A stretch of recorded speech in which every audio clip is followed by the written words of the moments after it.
Okay, well, it's so nice to meet you. I was rereading your profile earlier and I'm distracted by my toe because I really hit it hard running to my computer earlier. So sorry about that. Um so I've had several people recently on that talked about their experiences with I can't fucking pronounce the word. What's the word in front of mushrooms? Psilocybin. Thank you, God. Them and just other I think the word was euthogenic medicine. I don't fucking remember. But anyway, all the psychedelic shit that you can use to really like help you on your healing. And it's crazy to me because everyone has like a different experience, although it is all part of the oneness that I think we all Mm, kind of come to or whatever. But that's why I really like talking to people about this particular topic because I mean, full disclosure, I haven't done any of them because my brother is very schizophrenic, so I am very nervous to touch hallucinogenics. mm. Um, and I feel like I so I know that we had to reschedule because of my son passing, and I don't know if I told you or they told you how, but he actually died of an accidental overdose. Oh, But okay. yeah, so he used all kinds of stuff, but he really was a proponent for mushrooms and other hallucinogenics for the same reasons, but I don't think he had any real guidance when using Mm, them, but he said they helped him or whatever. And I wish he had guidance because I believe that there is real truth and healing to be offered by these medicines. But he got really pissed at me because he was constantly like, "Mom, you need to do it. You need to do it. You need to do it." And one of the last conversations we had, I pissed him off because I was like, "I don't know, Jake. I feel like I'm reaching enlightenment without them. Like I'm mm. doing the work. And I wish I could describe the look on his face because he couldn't possibly believe that, it can be accomplished without that. But it's kind of a topic that's dear to my heart because he was very in love with them. And don't let any of that sway you from trying the therapeutic methods. He did a lot of other drugs too, so that was his problem. But Yeah, well, can I ask what he, overdosed on? so we don't know yet.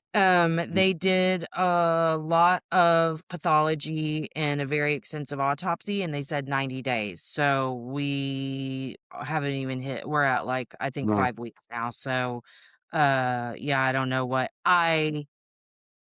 I think he was using several different opiates. mm, 'Cause I've heard a lot of different stuff from friends, obviously, but yeah, I don't really know. There is a fear, obviously, that there was fentanyl in something, but I yeah. I personally don't think that it was that. I think he was mixing too much stuff and had been because he was only Mhm. 18 years old. Like your body can Wow. only do so much. You know what I mean? Man, So yeah, that's I think he was mixing too much stuff. But yeah, we won't know for a couple more months. I don't even wow. know how you get that information, honestly. I've heard some people just receive it in their email, but hopefully that's not the case. But yeah, we don't know yet. Yeah. And I didn't like look at any of the shit because we're the ones who found him. And so I was kind of like, all right, shit, get out, and then didn't look at anything and they took everything. So Mm. Man, sorry to I c trauma dump on you shit. yeah, well, I can't believe that you're going through that, Melissa. That's, it's gotta be so difficult. So difficult. Um, you seem to have a good demeanor when talking about it, and so, I know that it's not easy whatsoever, but through anything that we go through, there's always positives to be found, and so, you know, Right. whatever Well, and those I are, think too, um I had spent the last 2 years, shit, almost being prepared for this. I mean, because, mm, like, I've been doing that really hard internal work for 2 years. So all of those tools that I've picked up along the way are pretty much the only reason that I am able to get through this as well as I am, but it also fortified what I really feel is my purpose, and mm, so I'm just trying to live out this experience very loudly so that the people who maybe don't have people around them that they feel like they can get help from can hear these conversations and get help, you know? Mhm. Can I ask what you feel your purpose is? Well, I think that my, like, collective oneness purpose is the same as everyone, which is like, get to the center of love and joy and, like, live that to the fullest. But I also feel like I've always like, I thought it was go through shit, get past it, share how I did it, and then the last year, it's been I feel really led to, like, share in real time what I'm going through, how I'm getting through it, and what tools I'm using, the paradigm shifts that I experience, you know what I mean? Mhm. What do you feel like your purpose is? Hmm. I feel like my purpose is to change the world's perception on psychedelic mushrooms. Nice. Yeah. I Yeah. wanna help people heal, I wanna help people grow, I wanna help people recognize their own potential to be great, and I think all that's possible, made more possible through the use of psychedelics. Yeah, I mean, I hear really awesome stuff. So, what do you say about the need you could like, I really wanna know what you feel about this. The Mhm. need for the right guidance when using these medicines. And do Yeah. you feel like that's necessary? It's huge. It's huge, it's huge, it's huge, because there's a lot of unknown that goes on when taking something like a psilocybin, like an LSD, like, a more powerful, hallucinogenic, like, 5-MeO-DMT or, something like that. There's an incredible amount of uncertainty that the user is gonna go through. And so having someone there who can kind of talk you through what you're experiencing and, bring you back down to baseline, but also help you interpret what it is that you're experiencing is paramount. Mm. And so, I don't advocate that anybody, especially the first time or first couple times that you do it, you know, be alone during the experience because it can be uh, very distressing on a number of levels, and just having someone there just to bounce that emotion off of it can be huge. S Yeah. I would definitely, use kid gloves. Yeah, because, like, the thing is that when he would tell me some of his early experiences, I didn't know this was happening at first. It was all post finding out he was doing a bunch of shit, and then he just decided to tell me a lot, and I was like, "Yeah, I didn't need to know that." But he would he has had some kinda scary experiences, and so I hate that for him because I feel like there was a point at which it was helping him, but then I think there's probably a too much, and he definitely landed in that range. But I wonder I didn't think that I would ask you this, but I'm going to, and then Mhm, I don't know where it's gonna go, so whatever. But okay, so one of the things we were required to do family counseling for some legal shit he had gotten himself into. And he really opened up about some of his uh, one of his problems is that, he would get fucked up by himself, and so he mixed shrooms and LSD together regularly because he, mhm. once it started, he just couldn't stop. One of the experiences he really harped on that I think shaped some negative perceptions even of spirituality, he talked about, like, astral projecting in a really negative way and just seeing really dark stuff. Um And acted as if I just have no idea what's out there and whatever, and maybe I don't, I mean, that's fine, but I wonder what you would do if you were with someone who was experiencing those things, and, they're trying to do this medicinally, but they're experiencing some of the when shit comes up, it's not gonna be pretty, and I don't know Mhm. from not having done it myself what that looks like. So, I kind of wonder if some of this negative stuff that he was experiencing was maybe some trauma coming up that he didn't know how to interpret. Am I way off base with that? Well, so there could be a couple things, and it's important to rely on the user experience and their true interpretation of it. Because are you familiar with astral projection and what the facts are around that as it Not pertains to really. Not I honesty mean, of it? very little, very little. Okay. So the CIA actually has programs dedicated to having people do that and to, spy on foreign countries and, go to the moon or different areas and utilizes people who are able to astral project to find out what's in X, Y, and Z location. Um, you know, This is all stuff I've heard of. I've heard people talking about it. I've heard, from what I consider very credible sources to the legitimacy of it. Have I experienced it myself? No. Um, that being said, I wouldn't discredit anybody's claim that they are able to do that or that they've experienced something of that regard. Yeah. And it's important to lean into the legitimacy of it and, understand that what we all experience is different than what another person experiences. So, I wouldn't discredit it. Okay. So I probably just should have asked more questions. I didn't understand. You know what I mean? And also it Yep. scared me. I was like, what the fuck? I don't know. I don't get it. I mean, because he was speaking in very vague terms when we talked about it, but he was very like, you don't know what you're talking about. And I was like, you're right. I don't. But I wanted Mhm. him to lean into some of the softer aspects of spirituality. You know what I mean? Like there's a spectrum here, and we don't have to just think about this bad shit that you saw. But, I didn't know what the fuck he was talking about. So Mhm. your profile said that when you did it, you you did unearth some trauma. Oh, yeah. What was that like for you? Like, how did it help you? Yeah. Well, it was extremely powerful because there was a number of things that I had told myself weren't that big of a deal. Stuff that I just kind of pushed through. I pushed to the back of my mind. I said, you know what, fuck it, that happened, but I'm stronger than that. I don't need to think about it. I don't need to address it.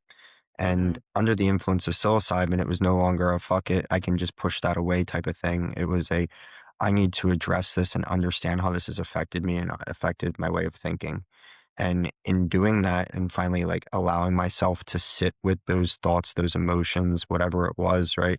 And we're talking about stuff that I really regretted, stuff that I felt like a bad person for, stuff that, Yeah. I pushed off responsibility to other people and didn't take responsibility for myself. And finally sitting with those things and accepting my role in what made those situations what they were, it meant that they no longer affected me because I no longer had to hide from them. I no longer had to compartmentalize them. I no longer had to justify my actions because Yeah. I could just say, yes, I was a bad person. Yes, I acted negligently. And, you know, then what? Okay. Right. So I learned it. Right. I can Yeah. Oh, I sit. love that. I love that because, well, it sounds to me like another way to classify what you're saying is you dropped the shame. Hmm. You didn't have to hold yourself to this cross anymore and say, I deserve X, Y, and Z negative because I made a mistake or lots of mistakes. Do you think that like, did that inform, mm, I was going to say how you moved forward, but that's obvious. How did Having been able to relieve yourself of this shame and kind of release that shroud of darkness that I mean, that was my big thing too, is being covered in shame and thinking that accountability meant shame yourself to death if you do make a mistake. And then how did you what in your life kind of shifted after that? How did it look after that? Yeah. I mean, so the biggest thing was that I decided I no longer needed to lie to myself or to the people around me about who I really was. I no longer had to sugarcoat opinions. I no longer had to pretend like certain things in life didn't happen. I could be open and honest with myself, my parents, my siblings, the people who I hurt, and just say, hey, look, this is who I am. I am not a perfect person. I had a facade up for the longest time that you know, I was a top achieving student. I was president of my fraternity. I was this guy who, achieved promotion after promotion at my first job and, didn't understand why life was throwing me a pile of shit, but it was throwing me a pile of shit because I wasn't a good person. I wasn't a person that acted honestly. I wasn't a person that, stood by values. I was a person that tried to find any advantage that I could to make things turn out in my favor. And when, the coin inevitably flipped and I got the short end of the stick, I blamed other people for that. And so it was no longer hey, it's not my fault that I ended up in this situation. It's life circumstances' fault. It's no, I created those life circumstances and it's Yeah. all my fault. And so, by that ownership, it meant that you know, I was no longer saying, hey, this isn't me. No, this is me. I am here because of everything that I've done up until this point, and I will continue to grow because I know that I can take control of my life from this point. And so, it Yeah. turns from a victim mindset, external locus of control to internal locus of control and saying, I have everything in front of me that I want to do in life right now, and let's go do it. Yeah. Can you identify now, looking back, the ways in which you were working to make your outer world match your inner world and it being such a negative thing for you? Yeah, well, really, it's, I just I wanted people to like me.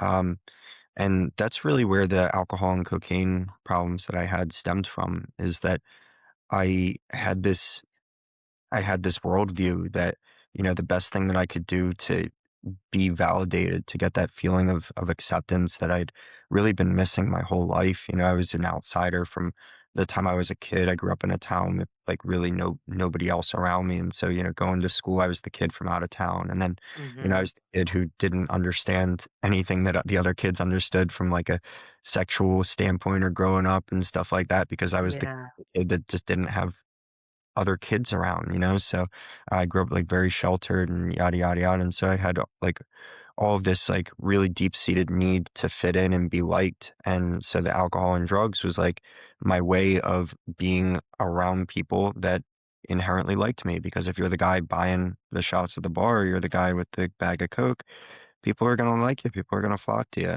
And so, it was like a very easy way to be the person that I thought I wanted to be.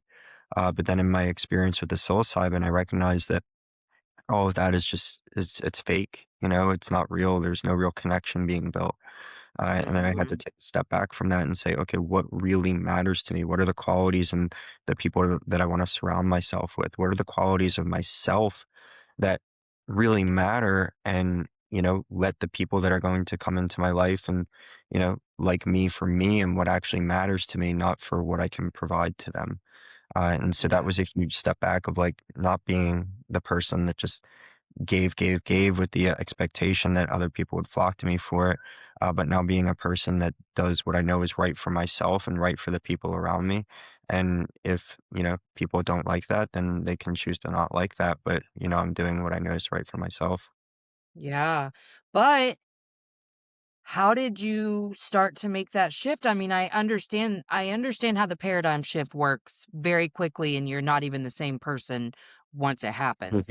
But it's not always easy to integrate your learning. So, how was it a struggle for you or was it just like I'm a brand new man, here we go? Yeah, well, so I mean, it was a very gradual process, and in my book, I really take the reader through the unraveling that I went through and the kind of rebirth of myself. And so it was like a month from the time that I started experimenting with psilocybin, and um, we're talking very small doses to start half-gram dose the first time, which produced a really powerful emotional outpouring, which kind of like unlocked everything, and then gradually worked up from that point forward until a 3-day weekend at a music festival where, I used psilocybin Friday, Saturday, and Sunday. And it was like Friday was kind of like the final death of the old John. And then Saturday and Sunday, I'd gone with like 15 friends. Saturday and Sunday, I said to myself, I need to exist in this world, in this music festival world, without the security of my friends around me. I'm just going to go off on my own and see what the day holds. And, it turned into something where I just had epiphanous realization after epiphanous realization and recognized that I no longer needed that, the codependence of having my friends around me, that security blanket, and that I could just exist to make decisions for myself that I know are right for myself without the impetus of, will this matter to someone else? because it doesn't matter. It doesn't matter. What matters is what matters to myself. What matters is the vision that I have for how I wanna live my life and, Mhm. moving forward in that direction with with complete vigor. Yeah. Well, that's exciting. Yeah, I love, it's when you do have those realizations, it's I was actually scared because I went through a spiritual awakening and I was having them several times a day, and you really are a totally different person after each one. So to have several a Mm. day, I was like, "Oh my god, I'm in spiritual psychosis." And I've told this story a lot. I actually asked Jake at the time, like, he was for some reason the only one I really trusted to ask, and he was like 17, 16 or 17, and I was like, "Do you think, like, I'm in psychosis?" And he was like, "No, I think this is a new belief system for you, and you've had a lot of changes in a really short amount of time, and it's a little scary, but just hold on and you're gonna be okay." And I was like, "Thank you. Thank you," because I really was like, "Something's not right," like, because you're not supposed to feel this way several times a day, every day in a really short amount of time. So that one, he really gave me a lot of peace because I was like, "It is a new belief system. You're right. Okay, great, great, great." Um, so what Was there something that triggered that for you, Melissa? it all I was in a mental health crisis before it started, and I was truly, like, just begging.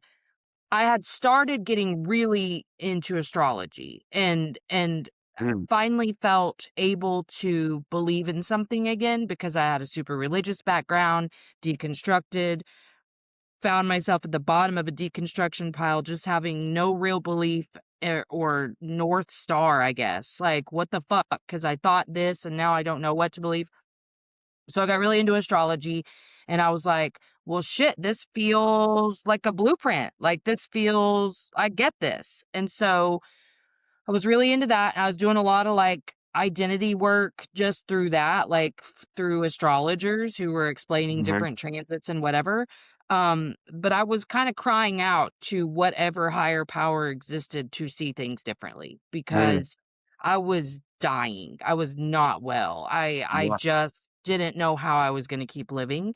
And I guess that's how it happened, 'cause I would encounter these situations that would just be so painful, and I think, it started with the identity work, but pretty quickly, once I really unraveled my shame and kind of, understood what my wounds were, I hit oneness pretty quick and was mhm. like, "Oh shit, like, we are all connected here, okay." Then I kind of, really hit the self-love portion of the journey, but I was also like, "Wow, we're not any different, and now I can see why you do what you do because I know why I do what I do." And victim consciousness was just like such an epiphany because I was like, "God damn it, I did all this shit to myself." So it was a thirst for the information for sure.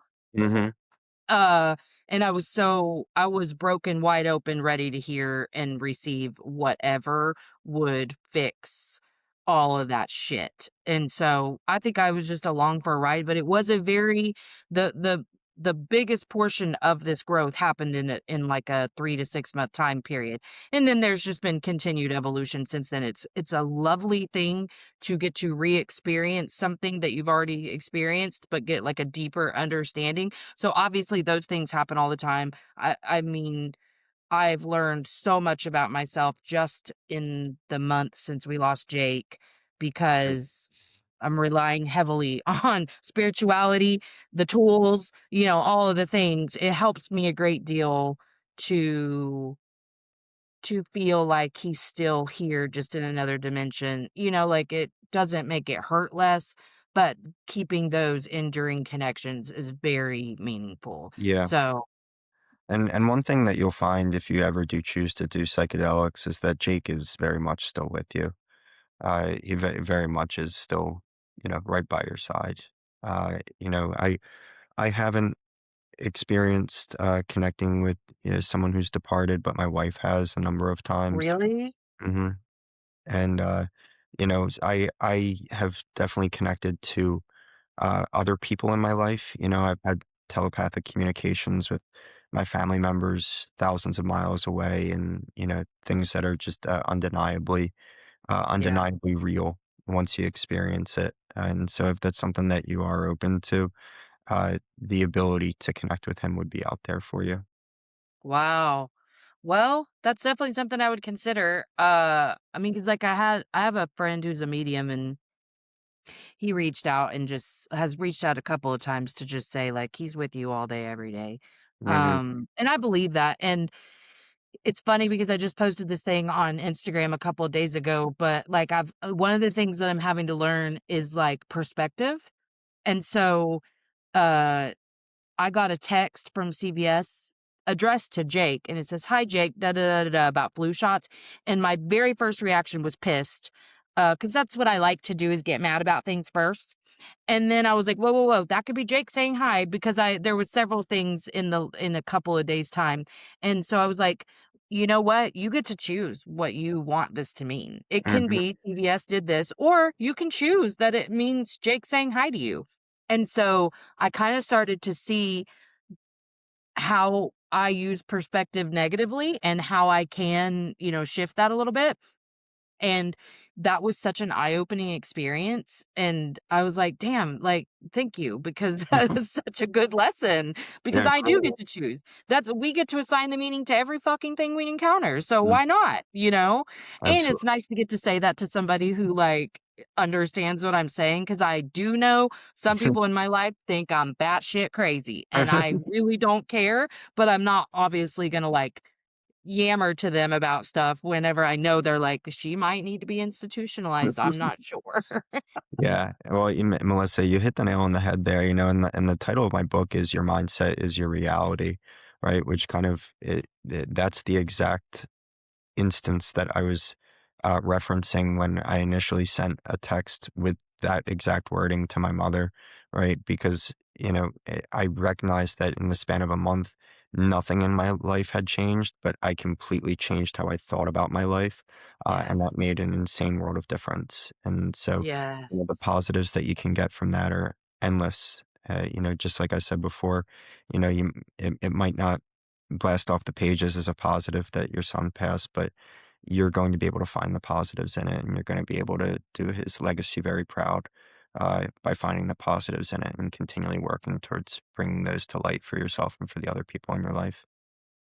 Yeah, I mean, that's what I really hope. I have to believe that this is the medicine for somebody who still has a chance, that they can hear these conversations, see somebody, like, maybe it's the conversation about drugs, maybe it's the fact that I talk about how he didn't share his shit with anyone. He held everything in, Mm. even his closest friends. He didn't really talk to them.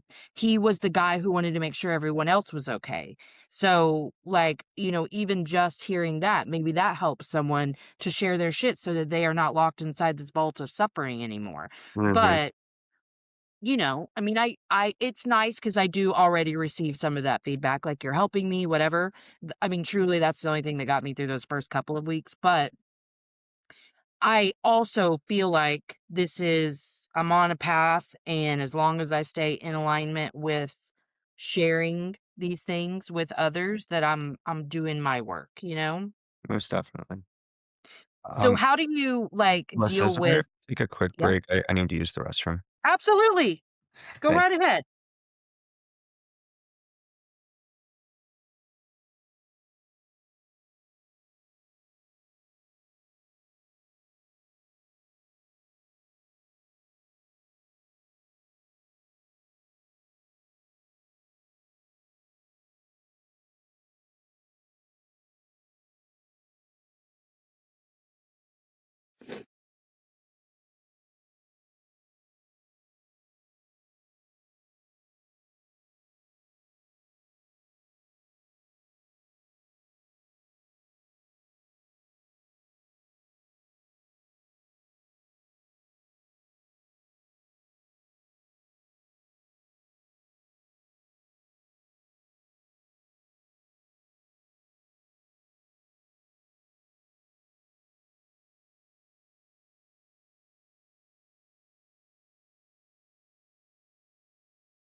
Okay. Okay. So, what do you say to people who because I think people think that people like us who have this great outlook and we understand how our mindset informs, our reality and blah blah blah, that we don't encounter the bullshit anymore, you know? How are you personally transmuting those things that still happen in our daily lives, but alchemizing the things that happen and moving forward in your beliefs. Well, I think the most important thing is taking time to sit with whatever it is, not allowing reactions to overwhelm us, not allowing emotions to dominate thoughts, and, just really taking a second to breathe more than anything. Being able to control my breath was such a major paradigm shift that I went through along with the psilocybin experience that I had 3.5 years ago. And, the two kind of went hand in hand, right? Because I'll tell anybody that it wasn't psilocybin that changed my life, right? Psilocybin gave me the ability to implement a number of things that I'd wanted to implement for a long time, but I told myself that I couldn't for whatever reason, right? Mhm. I told myself that doing breath work was loony shit, right? And so I Yeah. didn't even bother trying. But then I try psilocybin for the first time and I see Dr. Andrew Huberman talking about different breathing cadences. And I say, wait a second, okay, that's something I can implement. And I start to implement that, make that a regular routine when I feel myself getting, worked up or when I feel anxiety taking hold. And just go back to my breath, even just for a few seconds. And it helps to ground me. It helps my thoughts to clear out. And then I can choose how I want to proceed with a more clear, more defined intention rather than allowing my emotions to overrun my psyche. Yeah. Breathwork was a huge one for me because I have a tendency to hold my breath, and I think that's just from so much trauma in childhood where I was Mm, constantly, like, startled and, bracing, contracting. I still catch myself all the time. Like, my daughter will think I'm mad because I take, like, this really huge breath, and I'm like, "No, I just caught myself fucking holding my breath, and I had to, like, get some oxygen." So, that is something that has been so helpful for me because it does regulate so much, and it's such a quick way to connect with your body, to get mm, out of your brain and be in your body and regulate the breaths, pay attention to them, even if you're not noticing anything else you can notice your breaths, and damn, it makes a difference. mhm, mhm. We have such an insane stream of thoughts just constantly going through our minds, especially nowadays with, basically every dull second being taken up by a phone or a computer or a tablet or Mhm. whatever it is that we're using for, productivity and optimization. That allowing ourselves just, a minute break to breathe, it interrupts that stream of thought for just a small period of time and allows us to, get back to the present. Yeah. Yeah, I love that. Is that, something that you used to do is kinda drive yourself crazy with the things that you would sit around thinking? Yeah, rumination. I'd been diagnosed with anxiety. I didn't really know what it was. I Mhm. had self-diagnosed depression. Once I recognized the way that my thoughts were operating, and this is all, thanks to psilocybin, thanks to the ability to stop and pause and be with myself that it provided. But once I recognized, the thought patterns of the rumination and the, constantly projecting worst possible case scenario and things of that Mhm. nature, I could stop it because I could finally recognize my thoughts. I could observe my thoughts rather than just being in my thoughts, just feeling, Absorbed by them. yeah, Mhm. feeling all this, I'm a terrible person, whatever, whatever it Yes. was that would just like sit and bounce around in my mind over and over and over again. I could finally Yeah. stop it and, end the madness. Yeah, I definitely resonate with that because that was the thing that was driving me absolutely insane was this constant loop of better than that, so you should be doing better than that, and you're just a piece of shit. And it got to where I was like, "Oh, your kids are absolutely better off without you. Like Mm, you're doing so much more damage to them, blah blah blah." and it was so loud. I mean, because that was the thing, is that what you focus on grows. So I was very immersed into those thoughts. It was round the clock by the time I really hit the pinnacle of that mental health crisis. And so the flip side of that is being able to ask yourself why, like what noticing what's happening, because it's not like I never have shitty thoughts anymore, but Mhm. I don't get immersed or absorbed by them because I understand that my brain's a fucking liar. So, like, what's going on? What is it trying to get me to pay attention to? And especially in grief, like I told you, I love to be angry. It's like just my natural go to not have to feel something so I can go start a fight about something. So I notice some mornings I wake up pissed and I'll decide like I'm mad at someone. Like I'll just pick whatever dumb shit I can possibly think of, and it'll be probably like 5 minutes just because I'm not really like fully awake and whatever. And then as I start moving, I'm like, whoa, whoa, whoa, whoa, whoa, whoa. This is not how I want to start my day. So what is Mhm. going on? And typically I have a fundamental belief that, like, if you are in a thought spiral, there is an emotion you haven't addressed. So, I can't always identify what that emotion is, but now I just go, "Oh, there must be some grief that's needing to be expressed." So I just go to my body and I'm like, "Hey, what do we need to notice? What are we?" And I kind of it will bring it up just naturally. Sometimes the need to cry will come out, whatever it is, I just let it flow and then move forward. But that is the only way I have found to counteract those thoughts, is to be like, "Okay, now where the fuck did that come from?" Some of it doesn't need any questioning because you that's I think where you can get into the shame thing, when you have those really intrusive thoughts that are just so bizarre. Mm. And I'm like, "Oh, my brain misfired for a second." Again, when we assign the meaning from a place of love for ourselves, then we just understand that we have these capabilities of repeating patterns over and over and over, and we get a choice when we want to disrupt it. And so I just try to exercise that choice as much as possible. Yeah, it sounds like you've done a lot of work to understanding the way that your brain works and the way that thoughts are produced and things of that nature. And that's like really, the most fundamental thing is like understanding the processing system that we've been gifted here, right? If you can understand the way that a computer works or the way that, a train works or, whatever simple invention, an electric toothbrush, right? Uh, Yeah. you can kind of work back from there and find out what the problems are with how it's functioning, right?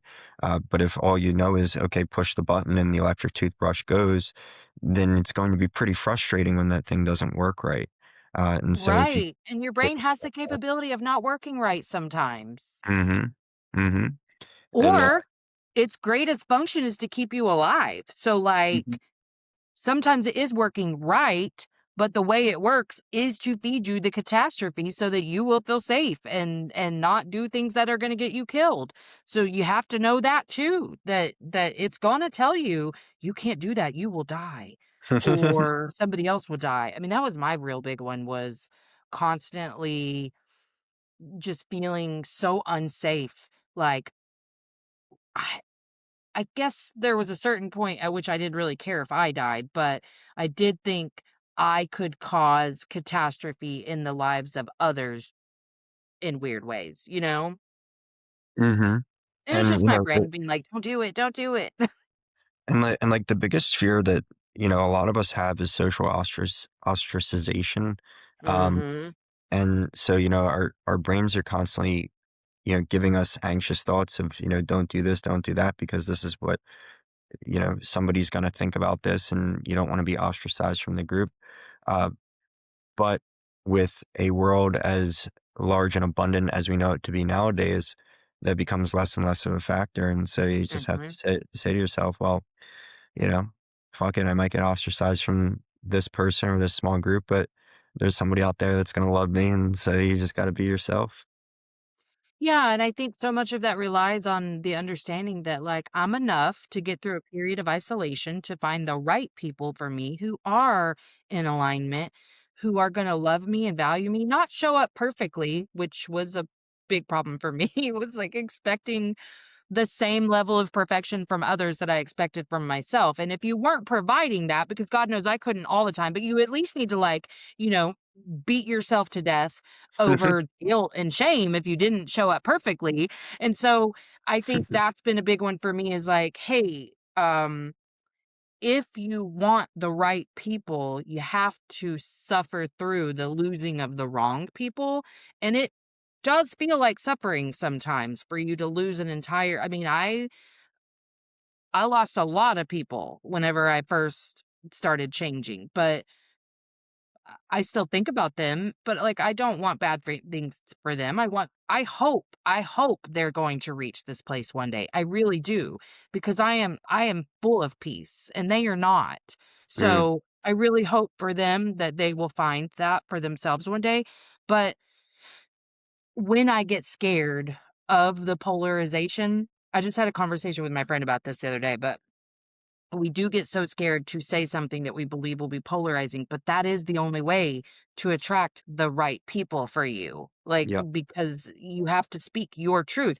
But when I think it really, like, it does, it is born from that place of love for yourself to go, well, why am I not worth saying what I feel like? So if they don't appreciate me, what does that actually say about me or do to me? Not really jack shit. So let's continue forward. Yeah.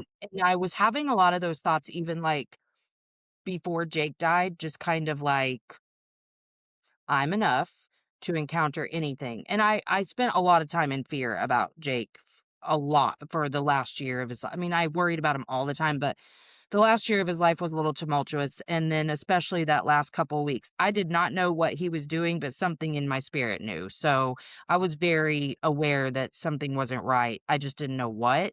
Mm, And the week before, I was sitting there and I was like trying to just calm myself because I just was scared all the time. And I was like, okay, I'm enough. Nothing in this life is gonna kill me. Like I can get through anything. And I remember asking myself, like, even if you lose Jakey, and I decided, yes, like, I am enough for whatever. I don't fucking wanna test that. I would like for some of this shit to stop, but it is what it is. Like, this is apparently what I signed up for, and so I'm gonna get what I'm supposed to get out of this lifetime, and I'm determined to do that, but I believe that I can, and I think that's really all it takes is the solid belief that you are worthy of love and belonging, no matter what. Nothing external of you changes your worth or value as a human. And that we all have like a mighty purpose here, which really is just to evolve, to get to that place where you can love yourself no matter what. I mean, yeah, we have these little side quests and whatever, like you are teaching people about psilocybin. nail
Thanks for coming to Emotionally Unavailable. If you haven't already, like, subscribe, and share.